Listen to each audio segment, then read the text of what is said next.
Unused Spices by R.J. Pewitt. Entering the room, the aroma nearly takes her breath away. The overwhelming fragrance suddenly moves her from the humdrum of daily living to a flood of memories. Many times in years past, she has prepared the sweet-smelling mix of oils, aromatic spices, and perfumes. Fragrant wood would be pounded into a powdery dust called aloe and mixed with a gummy substance, myrrh. For maximum effect, once prepared, it would be used right away. Yet this time, there they lay, unused in the corner of the room. Why had she gone back to the tomb? Nicodemus and Joseph had already used 100 pounds of the same burial mixture just 2 days earlier. Was she afraid that in their haste to get his body prepared before the Sabbath, they hadn't done a thorough job? No, that was unlikely. They both loved him dearly. The preparation for his burial would have been meticulous. Yet after hearing the verdict against him, in sorrowful disbelief, she had purchased this mixture of spices. It wasn't much, but it would give her one last chance to be with her Savior. It would be the last opportunity she would have to look upon the face that had looked upon hers in kindness, or touch the hands that had healed so many. She remembered their first meeting.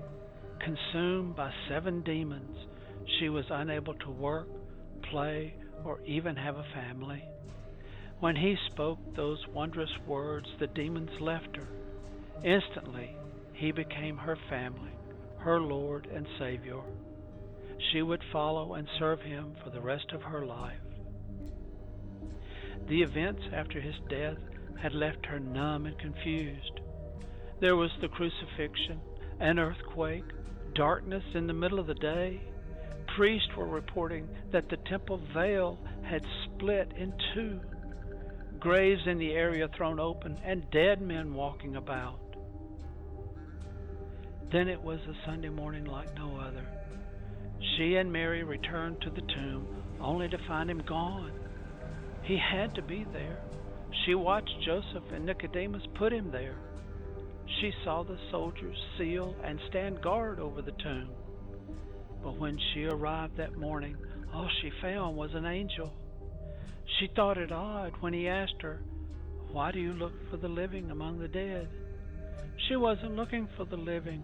You don't prepare burial spices for the living.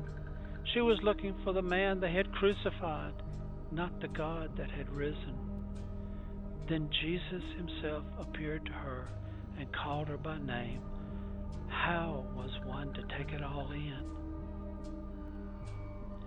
But there they were. What was she to do with those unused spices? Sell them? Give them to the poor? Maybe she'll just keep them tightly wrapped up for another day. A day years from now when memories fade and the questions of doubt begin to creep in. She'll take those spices out, breathe in that sweet aroma, and let the memories of that glorious day flood the canyons of her soul. The day she was left with unused spices.